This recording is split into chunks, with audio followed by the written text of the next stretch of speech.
8 years. Metroid fans had to wait 8 years. Why would a game as critically acclaimed and universally adored as Super Metroid have to wait so long for a sequel? The game is foundational. It launched an entire subgenre. Its design would influence countless other developers and games for decades. Decades! Yet, Metroid fans would get nothing for 8 years. Mario had 2 entries in the mainline series, plus countless spin-offs, a spin-off that was a sequel to the Mario World that turned into its own series, plus several remakes. Zelda had 5 entries in the mainline series, plus a few remakes of its own, one of which was on the Satellaview in Japan only for the SNES. And Samus got a quick cameo in Super Mario RPG and was a playable fighter in Smash Bros. Other than that, nothing. Why the lack of love? Series co-creator Yoshio Sakamoto was leading the handheld development team at R&D 1. He did not understand the N64.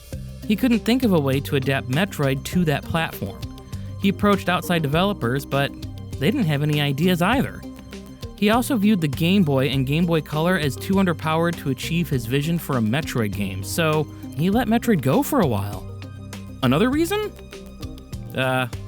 Sales.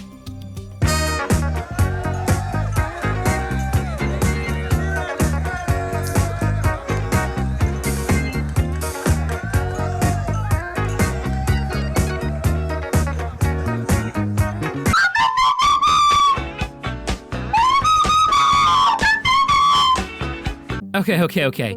Not a fair comparison, considering Mario had 8 mainline games by the start of the 2000s, plus their spin-offs, and 2 of those games were pack-in titles. Zelda had 7, 8 if you count the Oracle games as 2, which obviously Nintendo doesn't since they lumped the sales of those 2 games together.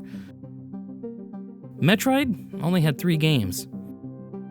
But there is another franchise that launched just 2 years after Super Metroid that performed incredibly well with only having a few titles to start. Fun fact, Pokemon in its first 4 years outperformed Super Mario Bros.' first 4 years. I know this is about Metroid, but to better understand Nintendo's handling of this franchise, we need to understand the sales data. Metroid may be a gaming staple, but to the wider mainstream audience, it's a niche product. Each game did break the million sales mark, and that is nothing to sneeze at. God bless you. Let me play devil's advocate for a second. Let's look at Mega Man. Mega Man games hardly ever broke the million sales mark, and there's 11 in the main franchise, with even more in the spin-offs. Mega Man has got games for multiple collections. But Capcom was able to release a new Mega Man game almost yearly, starting in 1987. These games had quick turnaround times. It's about the reward for the effort. Super Metroid tied up a development team for almost 3 years and was the worst-selling game thus far. Link to the Past and Super Mario World had similar development timelines to Metroid, but their sales showed the juice was worth the squeeze.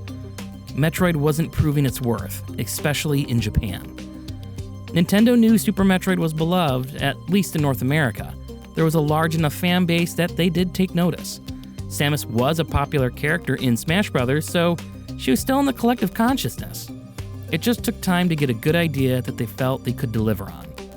When the Big N would finally make a new Metroid game for the 3D era of gaming, it would once again be a foundational pillar in design. Its influence would reverberate across the industry for decades. It would be a perfect adaptation of the Metroid formula into the third dimension. And it'd be the perfect marriage between Eastern and Western design sensibilities with an American studio taking the helm.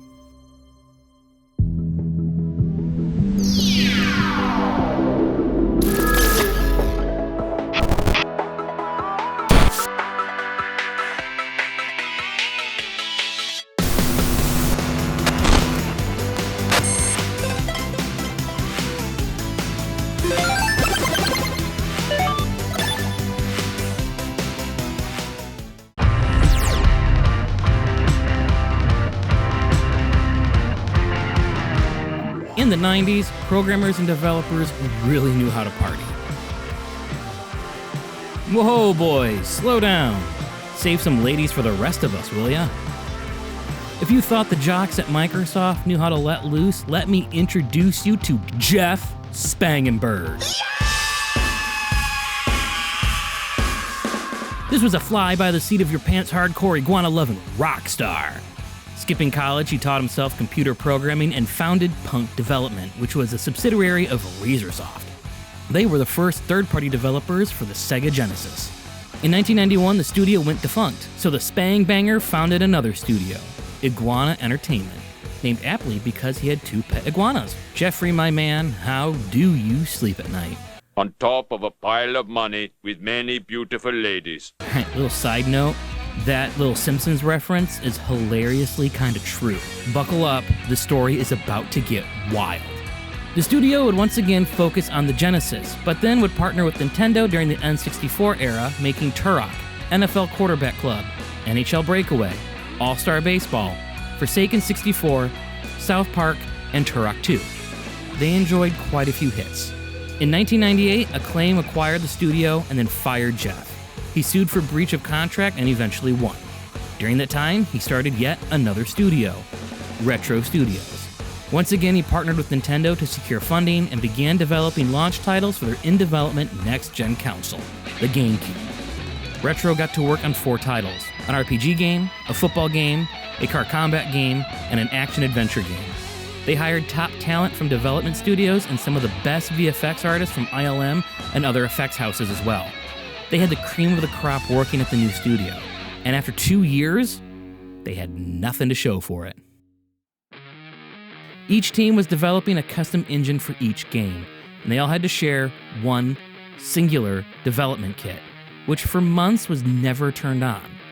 The hardware kept changing as the GameCube specs evolved before it was sent into official production. On top of that, our boy Jeffrey just stopped coming to work. He was living it up, hosting pool parties at his house with a bunch of scantily clad bikini hotties, and also using the Retro Studio server to host a website that showed pictures of said scantily clad bikini hotties. This is all true, by the way. I'm not making it up. While Jeffrey partied, Retro floundered. They had no direction from the Spang Banger or their corporate sponsor, Nintendo. The only interaction with Nintendo was with the American subsidiary, which they just localized and marketed games. They didn't really develop. That would change, finally, in the year 2000, when Nintendo execs would visit the studio. Included in the boarding party was our boy Miyamoto, and none of them were happy with the state of their investment. The RPG game? They hated it. The football game? They hated it. The car combat game? They hated it. The adventure game? Well, they didn't not like it. Nintendo saw a spark of hope in that game. Miyamoto's relationship with Metroid was always rocky. The games didn't appeal to him, and they weren't his idea, so he felt no creative paternal fondness for Samus or any of the games. In Japan, the franchise was never a hit, but in America, it found a moderately sized audience, so who better to take this bastard franchise than this bastard studio? Miyamoto felt the game would lend itself well to a first-person perspective, and the adventure game Retro was working on seemed like a good fit to adapt into a Metroid title. All other projects were canceled. The studio was to focus only on Metroid, and since Miyamoto didn't care for the franchise, he didn't care if these people failed miserably and ran it into the ground. It's a win-win. They were now a one-project team. A couple months after the visit, the Spang Banger would roll up in his Ferrari to lay off the bulk of his studio. And Jeffrey wasn't immune to the layoffs. Seeing him as a liability, Nintendo would eventually buy out his share of the studio for $1 million to get rid of him once and for all. Jeff would take the money, establish yet another studio, and develop one more game, the Guy Game, a trivia game where sexy young co-eds were asked trivia questions, and if you answered them right, eventually they would show you their boobs. Jeff, what the hell, man? Hang on a second. I need to go down a rabbit trail here, and what I'm about to tell you is 100% true. This game, the Guy Game, was only on store shelves for a couple of months.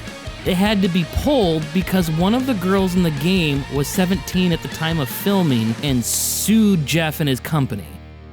What? Oh my gosh, are you serious? With a focus on one title, what was left of the studio got to work on Metroid Prime, and the pressure was on. The new studio head, Steve Barcia, worked the team to the bone to get the project done. In addition to that, when the GameCube hardware was finalized, Retro had a couple of problems. The specs were lower than what they were originally told, the discs were going to only hold a fifth of the data that the PS2 and Xbox DVDs could, and the controller wasn't what they were originally promised. To add to all their troubles, rumors circulated among the staff that the studio may be shut down after the game released. Nintendo wasn't happy with their investment and wanted to at least make some profit before looking for an exit themselves. Everyone had a chip on their shoulder and aimed to prove themselves. Time was limited and patience was wearing thin. Thankfully, the team wasn't left to completely flounder. There were still some at Nintendo that did care about the franchise, and Nintendo as a whole still did want a high-quality and profitable title. So Japan became more decently involved. They brought ideas and insight, and a synergy was formed between Retro and Nintendo HQ. In 2002, Metroid Prime would release to critical and commercial success, becoming the best-selling Metroid title thus far. 2.81 million units were sold. 13% of all GameCube owners bought Metroid Prime. That's not bad. Retro found a way to take everything Super Metroid did and masterfully adapt it to the third dimension in the first-person perspective. Both the studio and the franchise would go on to fight another day.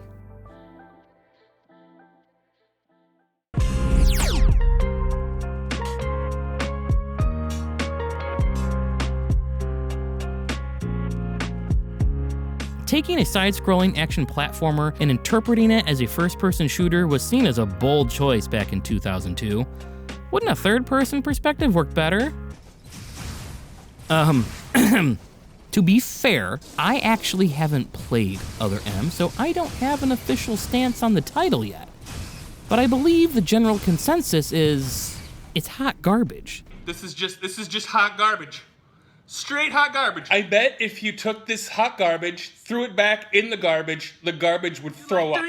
Do you like doing this to your children? Why do you do this to us? Does it make you happy? The team did attempt to make a third-person Metroid game, but Miyamoto told them he wanted it to be in the first-person perspective, and he was adamant. Nintendo of America was careful to clarify that Metroid Prime was in fact not a first-person shooter. Yes, it looked and felt like an FPS, had interchangeable weapons like an FPS. You shot things from a first-person perspective like an FPS. But they called it a first-person adventure game. Something more akin to Myst, but with real-time moving and shooting aliens. The active skill of aiming and shooting was not going to be the main area of challenge. It is a component to the combat, but it isn't a hard skill check. The gameplay and skill set you had to get a handle of was on enemy movement against player counter movement and juggling weapon and item types. So why this direction? Retro originally did have a standard FPS control scheme mapped out, because they were told the controller would be like the DualShock seen on the PlayStation. Then the hardware was finalized and this guy showed up. Compared to the DualShock, the GameCube controller was missing 4 inputs. The team adapted. The original control scheme was okay, and after a moment, a player could get used to it. On another visit from Japan, Miyamoto played the game for a whopping 10 minutes and instantly knew how the controller should be mapped to improve the feel of the game. The developers thought, how could he figure that out in just 10 minutes? There's no way. Well, he was 100% right. And that's how we got the control scheme for Metroid Prime. It worked well for the first-person perspective that incorporated some elements of FPS games at the time while remaining true to the spirit of Metroid as an action platformer.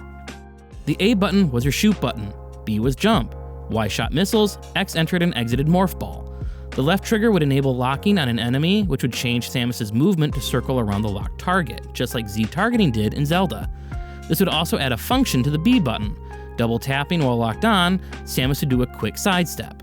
Also while locked on, missiles would become homing. Hold down R entered free aim like in GoldenEye, and the Z button brought up the map. Since you were going to be going back and forth navigating the world, having easy access to the map was essential. The control scheme worked! In previous Metroid games, the beam upgrades would stack. In this one, the only stackable upgrades were the charge beam and the charge beam combos, like the super missile and wave buster. The power beam, wave beam, ice beam, and plasma beam would be switchable, and to quickly switch between them, you used the C-stick. The D-pad was used for a new upgrade item type, visors. This would enable you to switch between visor and beam combos on the fly to deal with enemy types quickly and efficiently. Twin-stick FPS movement was sacrificed in favor of quick weapon and item switching, because that's the kind of game Metroid Prime is. Yes, they could have utilized a C-stick like Halo and others and rethink weapon switching, but that would come at the cost of slowing down combat. A choice had to be made. What we got was a fantastic adaptation of the Super Metroid design for the third dimension fit into the first-person perspective play mechanics. Yes, there needed to be some caveats and reimaginings. The space jump was now just a double jump, and the screw attack was completely left out. Enemy types were dynamic and interesting, with no two enemies behaving exactly the same, or requiring the same tactic, even when enemies behaved very similarly to each other like the elemental pirates. Each colored pirate can only be damaged with the corresponding colored beam. And this would change how you engaged each one because each beam behaved differently. The ice beam packed a punch but was slow moving. You had to be deliberate. The plasma beam was faster but had a shorter range. And charging the beams would stun the pirate in some way, like giving them electric paralysis or encasing them in ice, making it an easy kill. In addition to the control scheme and combat mechanics, Samus moved like a dream. She was deliberate but still agile. Platforming worked pretty effortlessly in the first-person perspective, with the space jump giving you greater room for correcting errors while ascending higher platforms. While she did plod along, she never felt sluggish to control. The movement and feel of Samus was translated perfectly. But how about the world design?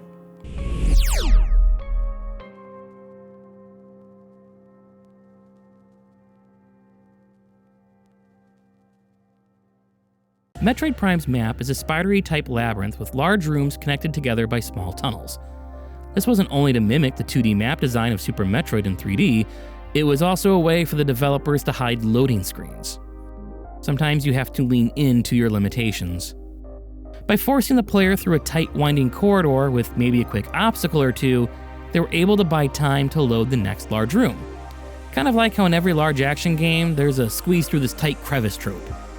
This was pretty clever, because the dead ends could be placed in these hallways as memorable clues to store away in your mental map. Once you got a new item or upgrade, you'd remember that obstacle, and then that obstacle would act as a snare to slow you down so the hardware could load the next room. Super Metroid slowly opened up, showing you a critical main path with some areas branching off into dead ends, showing you what item you'll need to unlock more of the map. These offshoots would become more numerous and deeper cut, and the main path would ping-pong you back and forth before eventually looping into itself, and then cutting you loose to find your own way. Metroid Prime does something kind of similar. The opening area, Chozo Ruins, is a perfect look at how the world as a whole will function. You ping-pong between a short distance getting your first items. You get the missiles, have a chance to see how you can use the missiles, and then see that you need the morph ball to go further. You can go back to a missile door you would have seen earlier and get the morph ball. Now that you have the morph ball, you can have a moment to explore further, venture off to a dead end in another biome, like Magmore Caverns, before going back up the Chozo Ruins, looping back into the main courtyard, and then finding the next bit of map to explore, while also getting a couple energy tanks. You are constantly being rewarded for your exploration and backtracking in these opening moments. By the time you are done with this first part of Chozo Ruins, Samus has missiles, morph ball, charge beam, bombs, and Variasuit, plus some health and missile expansions. Now the world starts to open up. Unlike Super Metroid, the world never closes behind you. Retro used curiosity instead of a hard lock. Once you have the Variasuit, you only have one area to venture through, and that's Magmore. It's kind of like a subway between different biomes of Talon 4. You'll eventually reach Phendrana Drifts and are enticed to explore there as much as you can, before eventually having to backtrack. Later on, once you have the space jump and find the critical path back to Phendrana Drifts, you are entranced with the Space Pirate Research Lab. The logs you scan, the environments you find, you're enticed to explore and learn more about what's going on. A typical player doesn't want to leave until every bit of this is explored. While the ping-ponging gets to be a bit much in Metroid Prime, the critical path can be a little obtuse to find sometimes. That's if you had the hint system turned off. Some people find the hint system to be too much of a help. I personally thought it's fine because it just showed you where to go, not how to get there. It was just a nice way to point you in the right direction if you lost. Maybe they could have waited a little longer between hints, but whatever. The world of Metroid Prime is wonderfully laid out. There's always something interesting to find around the corner, and you're always rewarded with something as you explored. Puzzles were also added to Metroid. They aren't complicated, but they do add a nice bit of interactivity that wasn't there in the other games. also brings a bit of the Zelda flair. Metroid Prime's world design is top-notch. There are chinks in the armor. Magmor Caverns doesn't have much to find in it, save for some expansions, a couple of the artifacts, and the plasma beam. It's more of the connective tissue to the rest of the biomes. And as a stopgate to keep you from those biomes until you finish that tutorial section in Chozo Ruins. And another criticism is it's kind of hard to see how the areas all connect to each other because the elevators aren't really labeled in a way that makes sense, but it's still a very well laid out, thought out world.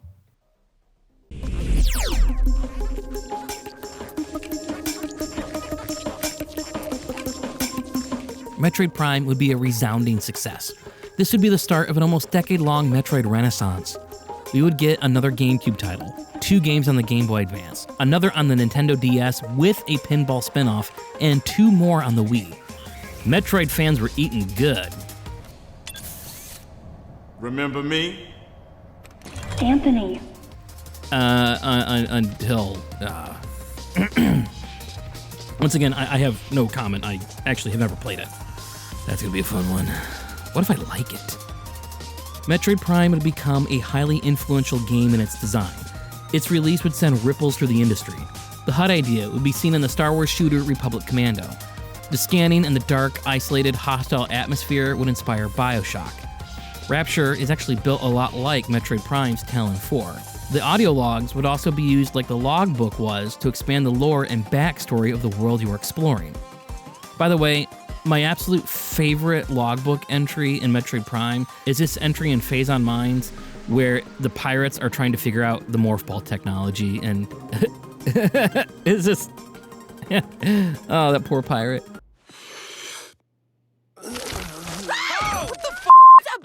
Developers still come back to this game as a bedrock to build their new ideas on. High on Life is a current example. It's Metroid Prime, just funny. Okay, the developer actually cites Metroid Prime 2 as its influence, but you know what I mean. While there are some influences into the FPS space, Metroid Prime wouldn't make waves there like it would in the third-person action genre, especially with its world design. Each new item and ability not only expanded the explorable area, it made traversing the world easier. The space jump and grapple beam allowed you to bypass obstacles, mostly in Magmor Caverns, and each new weapon type opened up new areas, sometimes creating shortcuts to get around quicker. These ideas have become the foundation for another highly influential game, Dark Souls, which in turn would influence countless other games like the recent Jedi Survivor, which that game took notes from both Dark Souls and Metroid Prime. The cyclical influence is almost endless here. Dark Souls does eclipse Metroid Prime in its influence by becoming a genre in its own right. No game is ever really considered a Prime-like. There is an oeuvre to Dark Souls that many other games copy, making them Souls-like or Soulsborne games. But that doesn't negate Prime's influence on Dark Souls. Regardless, Nintendo's fledgling franchise was once again making a huge splash. Like Super Metroid before it, Metroid Prime would go on to influence many games after its release. But this time, it actually had the sales to back up its greatness.